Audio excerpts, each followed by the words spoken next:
সিরিয়ায় বাশার আল আসাদের নেতৃত্বাধীন সরকারকে হটিয়ে দেশটিতে ঐক্যের ডাক দিল বিদ্রোহী গোষ্ঠী হায়াত তাহরির আল শাম। গোষ্ঠীটির রাজনৈতিক বিভাগ দ্য অ্যাডমিনিস্ট্রেশন অব পলিটিক্যাল অ্যাফেয়ার্সের পক্ষ থেকে এক বিবৃতিতে এ তথ্য জানানো হয়। বিবৃতিতে বলা হয়, সিরিয়ার মুক্তি তার সকল সন্তানদের জন্য একটি বিজয়, যারা এর ভূমি ও জনগণের ঐক্যের জন্য আত্মত্যাগ করেছে। বর্তমান পরিস্থিতিতে আমরা সামাজিক ঐক্যকে শক্তিশালী করতে এবং সিরিয়ার সমাজের জন্য ন্যায় বিচার ও মর্যাদার নীতিগুলোকে নিশ্চিত করতে প্রতিশ্রুতিবদ্ধ। এর আগে এক বিবৃতিতে এইচটিএস জানিয়েছে, আনুষ্ঠানিকভাবে ক্ষমতা হস্তান্তর না করা পর্যন্ত বাশার আল আসাদের নিয়োগ দেওয়া প্রধানমন্ত্রী মোহাম্মদ আল জালালির হাতেই থাকবে সিরিয়ার সরকারের ভার।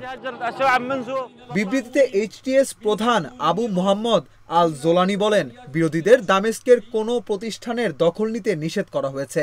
আনুষ্ঠানিকভাবে হস্তান্তর না করা পর্যন্ত সাবেক প্রধানমন্ত্রীর তত্ত্বাবধানে থাকবে এর ভার।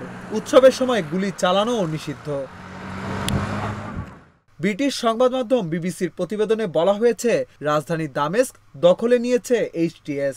এর মধ্যেই পালিয়ে গেছেন বাশার আল আসাদ। এদিকে সিরিয়ার সেনাবাহিনীও জানিয়েছে, বিদ্রোহী যোদ্ধাদের আক্রমণের মুখে সিরিয়ায় বাশার আল আসাদের শাসনের অবসান হয়েছে।